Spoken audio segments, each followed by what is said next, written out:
Welcome to the CSC GitHub। DBMS में entity relationship model का जो टॉपिक आज हम डिस्कस करेंगे वो है weak entity set. Previous part जो अब तक में हमने डिस्कस किए थे उसमें हमने क्या डिस्कस किया था, सारे के सारे स्ट्रॉन्ग एंटिटी से रिलेटेड एग्जांपल्स डिस्कस किए थे और उनके number of relations find out किए थे। कभी कभी गेट में वीक एंटिटी सेट से रिलेटेड क्वेश्चन भी आ जाता है। तो वीक एंटिटी सेट क्या होता है, देन उसमें जो रिलेशन होगा वो क्या होगा, किस तरह से हम उसे मर्ज करेंगे and then final number of relations कैसे फाइंड आउट करेंगे वो हम आज देखेंगे। तो वो सब देखने से पहले हम सबसे पहले मेजर जो चीज़ है वीक एंटिटी क्या होती है। स्ट्रॉन्ग एंटिटी हमने अब तक में सारे डिस्कस की थी। वीक एंटिटी और स्ट्रॉन्ग एंटिटी में मेजर डिफरेंस क्या है, हम किस बेसिस पे वीक एंटिटी बोलेंगे कि भी ये एंटिटी जो है हमारी वो वीक है और ये एंटिटी हमारी स्ट्रॉन्ग है। तो बेसिकली वो एंटिटी जिस एंटिटी में कोई भी की एट्रीब्यूट नहीं होगा वो एंटिटी क्या होती है, वीक एंटिटी होती है।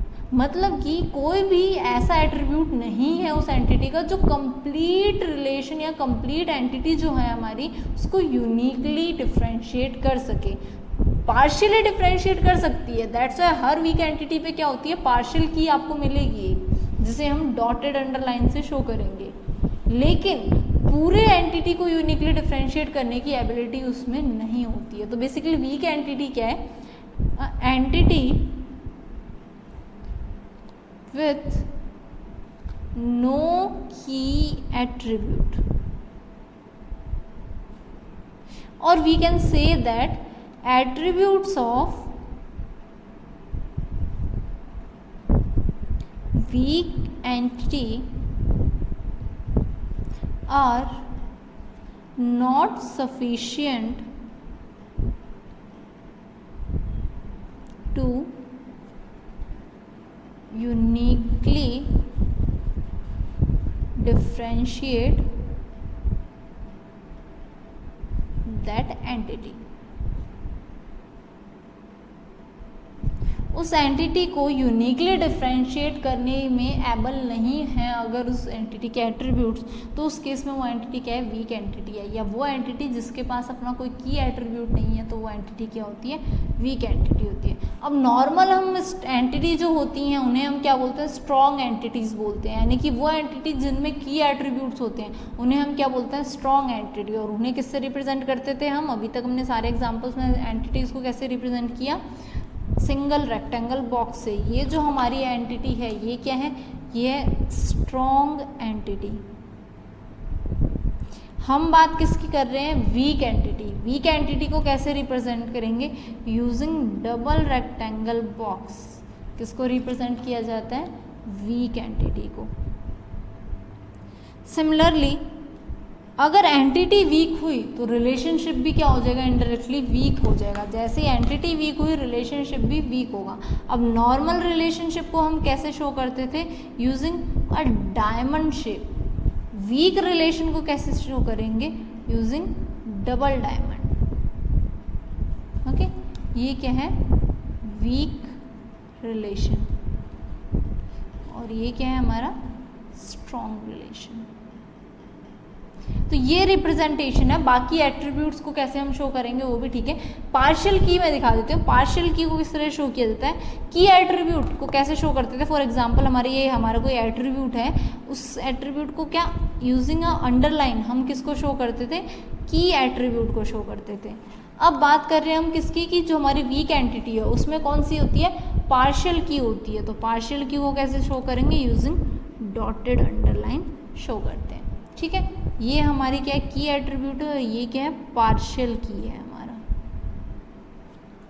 तो ये कुछ रिप्रेजेंटेशन है जब हम वीक एंटिटी की बात करेंगे ये डायग्राम में। तो ये हमारे पास क्या क्या यूज होंगे, जो हमने वीक लिखा है, ये वीक एंटिटी, वीक रिलेशन और पार्शियल की, ये तीनों चीज़ें यूज होती हैं वीक एंटिटी के केस में। अब मैं एक एग्जांपल ले लेती हूँ ताकि आपको समझ आ जाए। एक जो आपकी वीक एंटिटी है वो हमेशा किस पे डिपेंड करेगी, स्ट्रॉन्ग एंटिटी पे। तो मैंने क्या किया, एक स्ट्रॉन्ग एंटिटी ले लेती हूँ, एक क्या कर देती हूँ मैं, वीक एंटिटी बना लेती हूँ, और उनको क्या करते हैं हम, रिलेट करते हैं। ओके, ये मैंने वीक एंटिटी ली, इसको E2 और इसको E1 नेम दे दिया। इसके कुछ एट्रीब्यूट्स बना लेते हैं हम। फॉर एग्जांपल हम A इसमें पार्शियल की बना देते हैं। तो ये डॉटेड अंडरलाइन से A, B and C, 3 attributes हैं इसके भी एट्रीब्यूट्स ले लेते हैं, लाइक डी हमारा की एट्रीब्यूट है, तो using underline, then E and F, ये कुछ एट्रीब्यूट्स लिए हैं। अब बात करते हैं रिलेशनशिप की, तो वीक एंटिटी है, जैसी हमारी एंटिटी वीक है, रिलेशनशिप भी क्या होगा, वीक होगा। तो वीक रिलेशनशिप को किससे, यूजिंग डबल डायमंड से शो करना है, तो इसका मैं नाम दे देती हूँ आर। अब बात आती है पार्टिसिपेशन की, ये तो हमने बेसिक यूज़ कर लिया जो हमने अभी यहाँ डिस्कस किए थे। अब एक चीज़ हमेशा फिक्स होती है, जब आपकी वीक एंटिटी होगी ना, तो उसका जो रिलेशनशिप के साथ पार्टिसिपेशन होगा, जो हमने फर्स्ट हमारा इंट्रोडक्शन पार्ट देखा था, जिसका लिंक मैंने डिस्क्रिप्शन में शेयर भी किया है, वहाँ हमने क्या किया था, पार्टिसिपेशन और मैपिंग डिस्कस की थी। तो किस तरह के पार्टिसिपेशन होते थे, partial participation and total participation होते थे। तो जो वीक एंटिटी है ना, वीक एंटिटी का हमेशा क्या होगा, टोटल पार्टिसिपेशन ही होगा।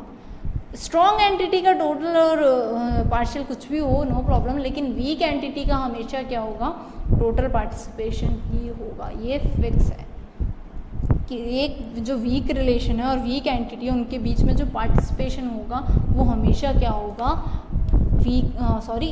टोटल पार्टिसिपेशन होगा। अब बात आती है की है, प्रॉब्लम क्या थी हमारे पास, जो हमारे पास E1 है, E1 के केस में तो मेरे पास जो की बनेगी वो क्या है, डी हमारा की एट्रीब्यूट की बना है, और डी इतना सफिशिएंट है इस पूरे E1 एंटिटी को यूनिकली डिफरेंशिएट करने के लिए। लेकिन यहाँ हमारे पास क्या है, यहाँ हमारे पास कोई कैंडिडेट की नहीं है। क्यों, क्योंकि ए हमारे पूरे कैंडिडेट की कौन सी होती है, जो पूरे रिलेशन को यूनिकली डिफरेंशिएट कर सके। ये क्या है, पार्शियल की है, ये वाली क्या है, हमारी पार्शियल की है, तो ये हमारी कैंडिडेट की तो नहीं है। हमारे पास यहाँ से की क्या बनी, ए। अब इस पूरे को यूनिकली डिफरेंशिएट करने के लिए हमें क्या चाहिए, कैंडिडेट की। तो वो किस अकॉर्डिंग बनेगी, जो वीक एंटिटी है उसका जो पार्शियल की है वो स्ट्रॉन्ग एंटिटी की जो की है उसके साथ मर्ज होती है, यानी कि ए को हम किसके साथ, डी के साथ जब मर्ज करेंगे तो वो हमारी क्या बनेगी, कैंडिडेट की बनेगी। मतलब पार्शियल एट्रीब्यूट, जो पार्शियल की वाला एट्रीब्यूट है वो किसके साथ, स्ट्रॉन्ग एंटिटी के की के साथ मर्ज करके उसके बाद ही हम E2 को क्या कर पाएंगे, यूनिकली डिफरेंशिएट कर पाएंगे। तो हमारी की किससे बनी, यूजिंग स्ट्रॉन्ग एंटिटी के की एट्रीब्यूट का यूज़ करके। तो यहाँ से क्या क्लियर हुआ कि जो E2 है हमारा वो कंप्लीटली किस पे डिपेंड कर रहा है, E1 पे डिपेंड कर रहा है। क्यों, क्योंकि की एट्रीब्यूट कहाँ से आया है, E1 से आया है। तो यहाँ से एक चीज़ और पता चली कि अगर हम E2 रिलेशन को, E2 एंटिटी को डिलीट करते हैं तो कोई प्रॉब्लम नहीं है। क्यों, क्योंकि E2 डिलीट हो गया देन E1 पे कोई इफेक्ट नहीं पड़ेगा। बट E2 E1 पे कम्प्लीटली डिपेंड कर रहा है, तो E1 को अगर हम डिलीट करते हैं तो वो फोर्सली क्या, E2 को भी डिलीट करेगा। If we are going to delete E1 entity that is a strong entity, then it will force to delete E2 which is a weak entity too. जब हम स्ट्रॉन्ग एंटिटी को डिलीट करेंगे तो weak entity भी delete होगी साथ में। अब एक स्ट्रॉन्ग एंटिटी पे मल्टीपल वीक एंटिटीज भी डिपेंड कर सकती हैं और एक weak entity multiple strong entities पे भी डिपेंड कर सकती हैं। इट मीन्स व्हाट, यहाँ जो ये रिलेशन है इसके साथ मल्टीपल एंट्रीज भी हो सकती हैं यहाँ पे। सिमिलरली ये जो वीक एंटिटी है हो सकता है किसी और रिलेशन पे भी किसी और एंटिटी के साथ भी क्या, वीक रिलेशन के साथ कनेक्टेड हो, इस तरह से भी हो सकता है। तो एक weak entity multiple strong entity के साथ भी हो सकती है और एक वीक स्ट्रॉन्ग एंटिटी पे मल्टीपल वीक एंटिटीज भी डिपेंड कर सकती हैं। तो ये दोनों ही पॉसिबिलिटीज हो सकती हैं। तो ये कुछ बेसिक टर्म्स थे हमारे किसके, वीक एंटिटी के। वीक एंटिटी कैसे रिप्रेजेंट करते हैं, वीक रिलेशन कैसे करते हैं, पार्शियल की क्या होती है, देन पार्शियल की को कैसे हम कैंडिडेट की बना सकते हैं यूजिंग स्ट्रॉन्ग एंटिटी की एट्रीब्यूट का यूज़ करके। जब हम वीक एंटिटी के पार्शियल की को स्ट्रॉन्ग एंटिटी के की एट्रीब्यूट के साथ मर्ज करेंगे तो वो हमारी क्या बनेगी, उस वीक एंटिटी की कैंडिडेट की बनेगी, उस पूरे एंटिटी को यूनिकली डिफरेंशिएट करने के लिए। तो ये होती हैं कुछ basic terms entity, weak entity के केस में। अब ज़्यादा टाइम ना लगा के हम डायरेक्टली क्वेश्चन डिस्कस करते हैं, क्योंकि हमेशा गेट में क्या होता है, हमारे पास क्या आते हैं, क्वेश्चंस ही आते हैं जिससे रिलेटेड हमें क्या करना होता है, फाइनल आंसर बताना होता है कितने नंबर ऑफ रिलेशंस चाहिए। प्रीवियस पार्ट में हमने क्या स्ट्रॉन्ग एंटिटीज़ लिए थे और स्ट्रॉन्ग एंटिटीज़ के हमने क्या किए थे, number of relations find out किए थे। अब हमें क्या करनी है, वीक एंटिटी गिवन है जिसके लिए हमें क्या करना है, number of relations find out करने हैं कि इस पूरे के पूरे रिलेशन को यूनिकली वो करने के लिए डिफ्रेंशिएट करने के लिए हमें कितने नंबर ऑफ रिलेशंस चाहिए होंगे, यानी जब हम इस ERD को रिलेशन में स्टोर करें तो कितने रिलेशंस हमें चाहिए। तो देखो ये वाला हमारा जो पार्ट है, ये इतना पार्ट क्या है हमारा वीक पार्ट है। यहाँ पे क्या है, ये 1 की मैपिंग गिवन है हमारे पास यहाँ, और यहाँ भी क्या है 1 की मैपिंग है। ये वीक एंटिटी हमारी इस E3 पे भी डिपेंड कर रही है और इस E1 पे भी डिपेंड कर रही है। इट मीन्स ये जो पार्शियल की है वो इस A के साथ भी मर्ज हो सकती है और ये जो पार्शियल की है वो G के साथ भी मर्ज होगी। तो कितने रिलेशंस चाहिए हमें, देखो वीक एंटिटी का हमेशा क्या होगा, जितने पे वो डिपेंड कर रही है ना उतने के साथ उसकी की क्या होनी चाहिए, मर्ज होनी चाहिए। जितनी भी एंटिटीज़ पे वो डिपेंड कर रही है उतनी एंटिटीज़ के साथ उसके कीज़ के क्या होने चाहिए, कॉम्बिनेशंस बनने चाहिए। तो हमारा क्या रिलेशन बनेगा, एक तो हमारा क्या बनेगा यहाँ से, अगर मैं रिलेशन की बात करूँ तो एक रिलेशन तो क्या रहेगा, ये E1 रहेगा हमारा। स्ट्रॉन्ग एंटिटी है, वीक एंटिटी पे कभी भी डिपेंड नहीं करेगी। तो स्ट्रॉन्ग एंटिटी का एक तो क्या बना हमारा, E1 बन गया। ओके, E1 में क्या क्या एट्रीब्यूट्स आएंगे हमारे, A B C ये एट्रीब्यूट्स हैं। तो A B C हमने एट्रीब्यूट्स लिख दिए, जहाँ पे A क्या है हमारा की एट्रीब्यूट है। नेक्स्ट ये जो हमारा रिलेशन है R1 रिलेशन है, ये क्या है वीक रिलेशन है। तो इसकी मर्जिंग किसके साथ होती है, वीक एंटिटी के साथ। तो ये जो हमारा रिलेशन है R1 ये किसके साथ, वीक एंटिटी के साथ क्या होगा, मर्ज होगा। और ये जो D है उस केस में कौन सा रिलेशन कर रहे हैं हम, R1 किसके साथ है रिलेशन, E1 एंटिटी के साथ। तो जो हमारी की है वो किसके साथ मर्ज होगी, इसकी की के साथ। तो हमारे पास यहाँ क्या आएगा, हम किसको R1 को E2 के साथ मर्ज कर रहे हैं, ठीक है। तो R1 को जब मैं E2 के साथ मर्ज करूँगी तो क्या आएगा, R1 E2। तो E2 के तो सारे एट्रीब्यूट्स रहेंगे ही रहेंगे, प्लस जो हमारी की बनेगी वो क्या बनेगी, D को किसके साथ, रिलेशन R1 किन किन के बीच में है, R1 जो रिलेशन है वो किस किस के बीच में है, E1 एंड E2 के बीच में है। तो मर्ज होने के बाद की भी किसकी यूज होगी, E1 की। तो इस केस में R1 के केस में जो हमारी की बनेगी वो क्या बनेगी, AD मिल के हमारी की बनेगी। It means what, R1 E2 में AD एट्रीब्यूट आएगा हमारे पास। तो इसके लिए हमारे पास जो क्या बनेगा की वो रिलेशन बनेगा वो क्या है, AD और रिमेनिंग एट्रीब्यूट्स कहते EF। ये होगा R1 का E2 के साथ। DEF उसके अपने एट्रीब्यूट्स थे और A हमारे पास यहाँ स्ट्रॉन्ग एंटिटी से जो की एट्रीब्यूट है उसको पिक किया। अब ये E2 है हमारा, वो किस पे, E3 पे भी डिपेंड कर रहा है। तो डेफिनेटली E2 के जो रिलेशन है R2 वो किससे की को पिक करेगा, E3 के की को पिक करेगा। तो एक तो हमारा E3 का सेपरेट स्ट्रॉन्ग एंटिटी का एक सेपरेट रिलेशन बनेगा। तो सबसे पहले तो मैं ये सेपरेट रिलेशन बना देती हूँ। E3 वाला हमारा जो सेपरेट रिलेशन आएगा क्या है, E3 में क्या क्या एट्रीब्यूट्स हैं हमारे पास, G, H एंड I, जिसमें G हमारा क्या है, की एट्रीब्यूट है। अब हमें क्या करना है, इस E3 में जो रिलेशन R है ये रिलेशन किसके साथ मर्ज हो रहा है हमारा, इस E2 के साथ। R2 किसके साथ मर्ज होगा, E2 के साथ। क्यों, क्योंकि वीक रिलेशन वीक एंटिटी है और किस पे डिपेंड कर रही है, E3 स्ट्रॉन्ग एंटिटी पे। तो जो हमारा R2 है वो किन किन के बीच में है, E2 एंड E3 के बीच में है। E3 हमारी क्या है, स्ट्रॉन्ग एंटिटी है और ये वाली हमारी क्या है, वीक एंटिटी है। तो की कहाँ से जाके मर्ज होगी, कौन से एंटिटी की लेंगे हम, E3 की लेंगे जो कि क्या है G, और E2 पे हमारे पास पार्शियल की क्या है D। तो हमारे पास जो की बनेगी वो क्या बनेगी, DG या GD जो भी आप लिखना चाहो वो हमारी क्या बनेगी, की बनेगी। और रिमेनिंग एट्रीब्यूट EF तो है ही हमारे पास।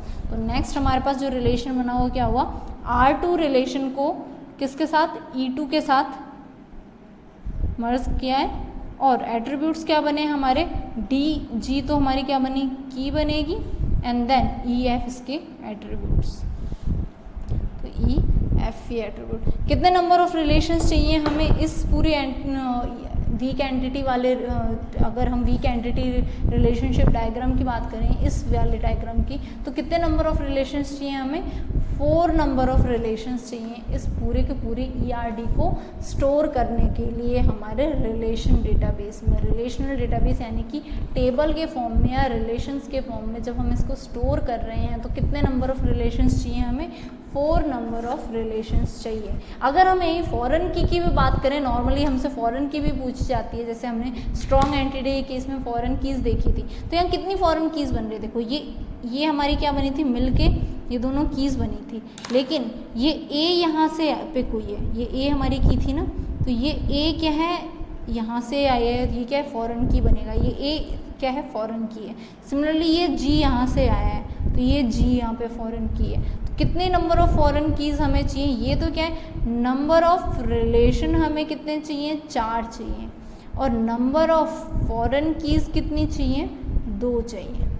तो ये होता है number of relation foreign keys identify करना for a given ERD which contain weak entity set. Weak entity set के क्वेश्चंस गेट में कभी कभी रेयरली आते हैं, पर आ भी सकते हैं, मतलब आए हैं, 1-2 बार क्वेश्चंस आए हैं, तो उस केस में वो ये क्वेश्चन पूछेंगे नंबर ऑफ रिलेशंस कितने चाहिए। तो बहुत इजी होता है, वीक एंटिटी के जितने भी रिलेशंस बन रहे हैं, वीक रिलेशन, उन सबके साथ मर्ज करते जाओ और जो जिस स्ट्रॉन्ग एंटिटी पे डिपेंड कर रही है उसकी की वहाँ जाके क्या बनती है? फॉरेन की बन जाएगी, और वो दोनों मिल के वहाँ पे क्या करेंगे? कंपाउंड कैंडिडेट की बनाएंगे। तो वो बेसिकली होता है, इस तरह से बेसिक मर्जिंग है कि वीक एंटिटी के वीक रिलेशन के साथ मर्ज करते जाओ और रिलेशन स्ट्रॉन्ग एंटिटी का क्या होगा? अपना अलग रिलेशन बनेगा। तो ये होता है वीक एंटिटी सेट के लिए हम किस तरह से number of relations find out करें। अगर इसमें कोई भी डाउट है आपको, then you can ask me in the comment section. Thank you so much for watching this video.